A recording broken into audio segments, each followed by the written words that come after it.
ከሶስት ወር በፊት አልትራሳውንድ መታየት ግድ ነው ወይ? አለመታየትስ ምን ችግር ያመጣል? የሚል ጥያቄ ነበረ። በቀጥታ አለመታየቱ ችግር ባይኖረውም መታየቱ ግን አሁንም የምነግራችሁን ቢያንስ አራት ጥቅሞች ይሰጣችኋል። የመጀመሪያው የእርግዝናውን ሎኬሽን ወይም ደግሞ ከማህፀን ውጭ እርግዝና ነው ወይስ ከማህፀን ውስጥ እርግዝና ነው የሚለውን ነገር እንድታውቁ ይረዳችኋል።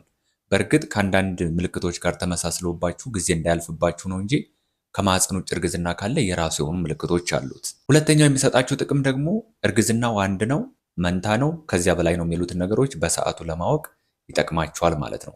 ሶስተኛው የሚሰጣችሁ ጥቅም ደግሞ በተለይ ፔሪየዳችሁን በትክክል የማታስታውሱ ከሆነ ወሩን በደንብ ለማወቅ ይጠቅማችኋል። ማንኛውም ጽንስ እድገቱ ተመሳሳይ ሊሆን ስለሚችል ከሶስት ወር በታች የምትነሱት አልትራሳውንድ በጣም ትክክለኛ የሆነ ከፔሪየዳችሁ ጋር የሚቀራረብ ቁጥር ስለሚሰጣችሁ ይጠቅማችኋል ማለት ነው። አራተኛው የሚሰጣችሁ ጥቅም አይበለውና ምናልባት ችግር ቢፈጠር ችግሩን ይዛችሁ እንዳትቆዩ በሰዓቱ ማኔጅ ለማድረግ ይጠቅማችኋል። ለምሳሌ በዚህ እርግዝና ጊዜ ሊታወቁ የሚችሉ የተለያዩ የውርጃ አይነቶች አሉ።